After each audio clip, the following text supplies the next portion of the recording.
पाहतो इगतपुरीपासून पुढील प्रवास जो आहे तो पार करण्यासाठी मुख्यमंत्र्यांनी हाती स्टीअरिंग घेतलं आणि आम्ही तिघेही उत्तम ड्रायव्हर आहोत, आम्ही एकत्र प्रवास करतो, एका गाडीतून प्रवास करतोय अशी प्रतिक्रिया माध्यमांना दिली गेलेली आहे।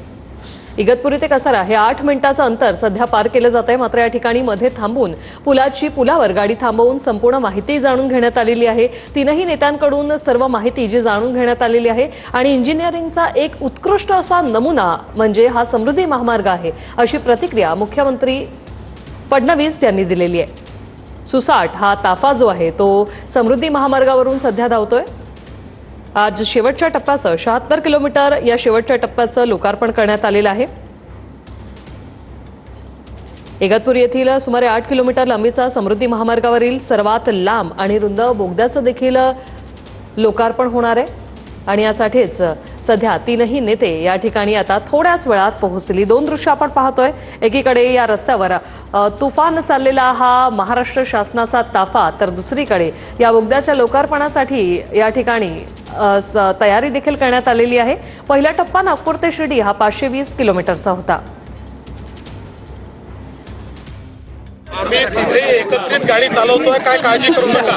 3 शिफ्टचे ड्रायव्हर आहोत आम्ही। असं आहे की आम्हाला एकमेकाच्या गाडीत बसायची सवय आहे, ड्रायव्हिंगची सवय आहे आणि आमची गाडी अगदी छान चाललेली आहे।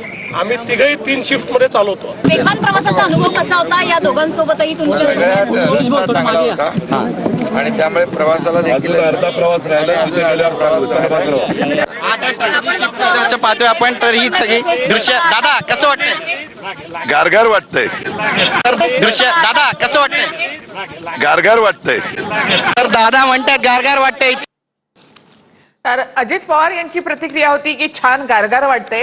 तर दुसऱ्या ठिकाणी सुरुवातीला एकनाथ शिंदे यांनी गाडी चालवली आणि त्यामुळे स्टीअरिंग एकनाथ शिंदेंच्या हाती होतं, मात्र तोच धागा पकडून त्यानंतर देवेंद्र फडणवीसांनी आत्ता स्टीअरिंग माझ्या हातात असणार आहे आणि सरकारची गाडी देखील अशी सुसाट चालते असं म्हटलेलं आहे।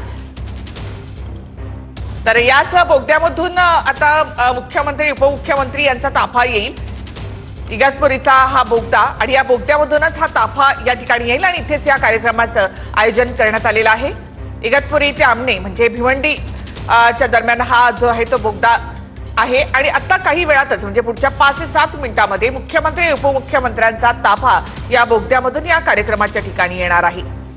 तर आपण देखील त्यांना फॉलो करतोय। इथे समृद्धी महामार्ग पूर्ण म्हणजे मुंबई ते नागपूर असा हा वेगवान प्रवास। इगतपुरी ते कसारा हे अंतर अगदी 8 मिनिटांमध्ये पार होणार आहे।